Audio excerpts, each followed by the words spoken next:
Balita mula sa lalawigan sa bawat rehiyon ng ating bayan. Dito sa Ang Pilipinas Ngayon.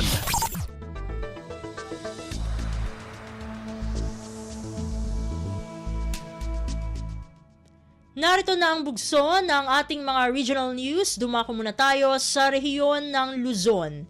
Mahigit 2,000 pamilyang benepisyaryo ng Walang Gutom program ng Department of Social Welfare and Development o DSWD sa Isabela patuloy ang pag-redeem para sa masusustansyang pagkain. Narito ang buong balita na ihahatid sa atin ni April Ratio mula sa Tuguegarao.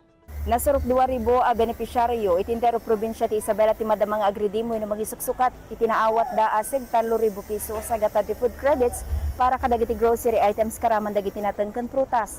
Dagiti benepisyaryo ang maawagan kas karaman iti food poor category wenno marigatan amang gatang kadagiti masabol da para iti nasustansya ataraon iti inaldaw ket madama atol tulungan ti gobyerno babaen ti Walang Gutom program ti Department of Social Welfare and Development wenno DSWD. Babaen kadagiti na iyawat kadakwadang electronic benefit transfer cards, maigatang dagitoy kadagiti napili a retailers iti probinsya. Pagyamanan na una iti maysa benepisyaryo manipud Santo Tomas ani Florentina Manalo, tadakkel at tulong ti programa iti pamilyada nang nangruna iti panawon ti krisis. Ti programa maysa kadagiti flagship program ti agdamang administrasyon ket agserserbikas critical initiative iti panangsulbar iti food insecurity iti pagilian aglipas wenno agbayag ti redemption period aging ga Disyembre at 13. Data ti damag manipud Tuguegarao City daytin April sa Lucon Ratio para iti Radyo Pilipinas World Service. Balita mula sa lalawigan sa bawat rehiyon ng ating bayan. Dito sa Ang Pilipinas Ngayon.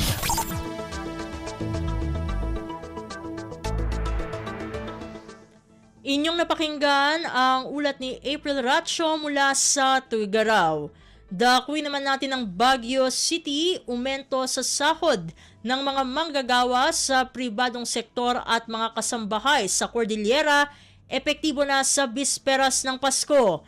Ang kabuang ulat ihahatid naman sa atin ni Jong Munar. Naituding nga aga-epektibo iti kanayuning nga sweldo dagiti mangged kadagiti pribado sektor ken kadagiti domestic workers iti rehiyon Cordillera inton bisperas iti Pasko. Dati ket kasaruno ti impablaak ti National Wages and Productivity Commission abaro a wage order nga inwar iti Regional Tripartite Wages and Productivity Board Cordillera. Gapoy ti dayta manayunan ti sweldo dagiti domestic workers iti 1,000 ken 100 nga pesos tunggal bulan no sa dino mapagbalin ang 6,000 nga pesos iti binulang nga sweldo dagitoy nga iti agdama ket 4,000 ken 100 laeng. Malaksid iti dayta nga matumat iti 40 nga pesos dagiti sweldo dagiti mangged kadagiti pribado sektor manipod iti sigot nga sweldo dagitoy nga 430 pesos tunggal aldaw ket agbalinan nga 470 pesos.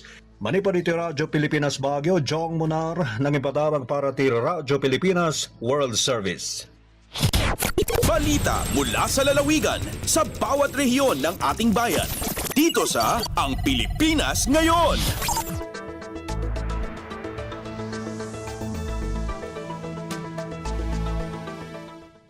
Inyong napakinggan ang ulat ni Jong Munar mula sa Baguio City. Puntahan naman natin ang Virac.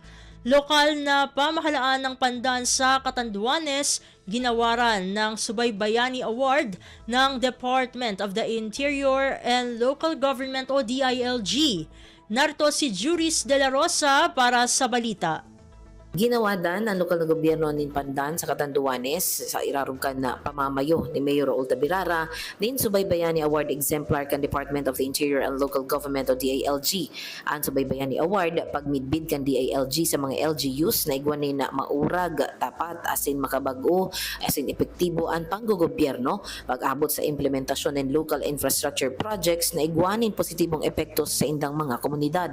Ang banwaan ni Pandan, ang ultimo nga banwaan sa Catanduanes Catanduanes nakabali sa tululang din na mga banwaan sa Reyong Bicol na tinawanin na sabing prestihiyosong award. Si Engineer Rodolfo C. Icarano, Municipal Planning and Development Coordinator, asin subaybayan ni focal person kan LGU Pandan ang nagresibin nin award bilang representante ni Mayor Tabirara.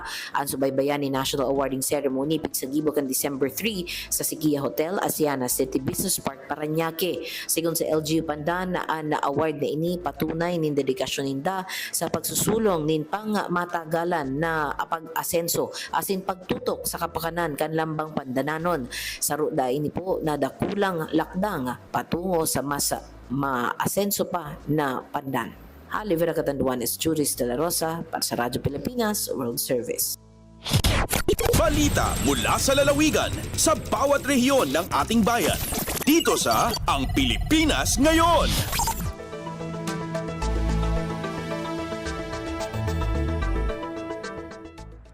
Inyong napakinggan ang ulat ni Juris de la Rosa mula sa Virac.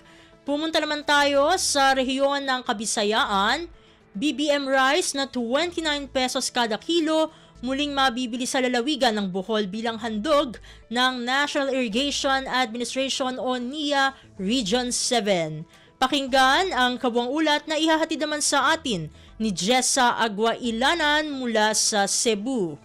Subli nga mapalit karong adlaw ang 29 pesos matag kilo nga bugas nga mas naila isip bagong bayaning magsasaka o BBM rice ubos sa programa sa National Irrigation Administration dinhi sa Central Visayas. Matud sa NIA 7, anaa sa lungsod sa Lila sakop sa lalawigan sa Bohol ang BBM rice nga abot sa mga mag-uuma nga mi-avail sa NIA Farming Support Program di na dunay subsidiya gikan sa ahensya ang ipugas nga bugas sa benepisyaryo aron mabaligya sa mas ubos nga presyo. Tabangan usab sa NIA ang maong mga mag-uuma nga itumod ang maong bugas ngadto sa kadiwa ng Pangulo o Tabo sa lain-laing LGU sa rehiyon, hinungdan nga mukabat ragayod sa 29 pesos matag kilo ang baligya niini. Prioridad nga makapalit sa BBM rice ang mga senior citizens, solo parents, persons with disabilities, 4-piece beneficiaries, diin kinahanglang magdalawog ID nga magpamatuod nga sila miyembro sa maong priority sector. Aduna lamang limit nga usa ka bag nga dunay sulod na po ka kilo ang mapalit sa matag usa aron masigurong maapod kini ngadto sa mga labing nanginhanglan. Gikan sa RP1 Cebu, sa Aguailanan para sa Radyo Pilipinas World Service. Balita mula sa lalawigan sa bawat rehiyon ng ating bayan.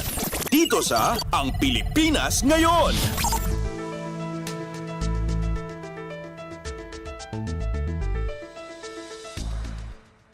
Inyong napakinggan ang ulat ni Jessa Aguailanan mula sa Cebu. Dakuin naman natin ang Iloilo. 30 retired health workers sa Iloilo kinilala ng Iloilo Provincial Health Office. Narito si Bing Pabiona para sa detalye ng balita. May 30 ka retired health workers gikan sa nanaytuhay nga banwa kag district hospital sa probinsya sa Iloilo ang ginpasidunggan sang Provincial Health Office sa 2024 Health Excellence and Leadership Awards nga ginhiwat sa Iloilo Convention Center, Iloilo Business Park, Mandurriao, Iloilo City sining karon lang. Ginkilala mga kontribusyon sa mga development partners, hospitals, kag local government units kaupod ang ila health offices sa pagpasanyog sang Iloilo province-wide health system. Nakaangkla ini sa mga prinsipyo sang maayo nga pagdumala kag pagbinuligay sang madamo nga sektor ang sistema komitido sa paghatag sang patas na sentro sa mga tawo kag mataas nga kalidad nga mga serbisyo sa ikayong lawas sa pagtinguha sang universal healthcare. Ang seremonya nagpasidungog man sa mga top-performing LGUs kag hospitals paagi sa nanuhituhay nga programa, specific special awards para naman sa ila hinimuan sa health system kag service delivery. Ang Major Hill Awards ginhatag sa mga munisipyo para sa ila performance sa pagpatuman sang universal healthcare kag pag-angkon sang level sang pagkahamtong sang local health system. Gikan sa Iloilo, Bing Pabiona para sa Radyo Pilipinas World Service. Balita mula sa lalawigan sa bawat rehiyon ng ating bayan. Dito sa Ang Pilipinas Ngayon. Inyong napakinggan ang ulat ni Bing Pabiona mula sa Iloilo. Dumako na tayo sa rehiyon ng Mindanao. Libreng mental health check handog ng lalawigan ng Cotabato sa mga mamayan nito. Ang kabuang ulat, ihahatid sa atin ni Maselda Salya mula sa Davao.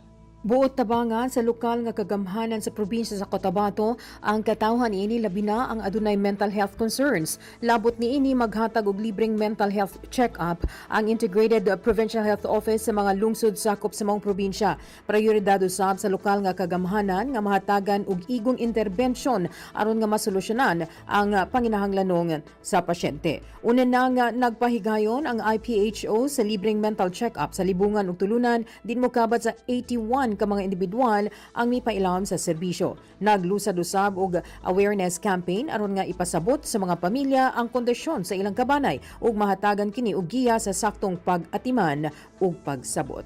Gikan dinhi sa Radyo Pilipinas Davao, Marcel Mamonda Salya para sa Radyo Pilipinas World Service. Balita mula sa lalawigan sa bawat rehiyon ng ating bayan. Dito sa Ang Pilipinas Ngayon. Inyong napakinggan ang ulat ni Marcel Dasalia mula sa Davao. Dakuin naman natin ang Butuan. 13.5 milyong pisong halagang biosecure swine fattening facility sa ilalim ng Integrated National Swine Production Initiative for Recovery and Expansion Project matagumpay na na-turn over ng Department of Agriculture o DA sa Surigao City. Ang detalye ng balita ihahatid naman sa atin ni Jocelyn Morano.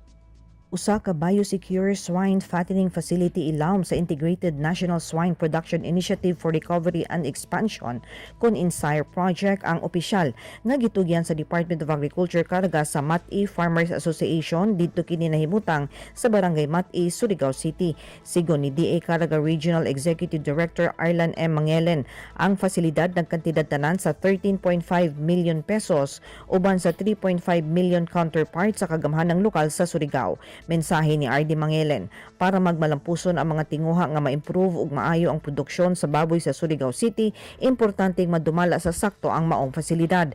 Kiniusab makatabang para madugangan ang kita sa mga namuhi ug baboy. Gikan sa RP Butuan, kini si Jocelyn Morano para sa Radyo Pilipinas World Service. Balita mula sa lalawigan sa bawat rehiyon ng ating bayan. Dito sa Ang Pilipinas Ngayon.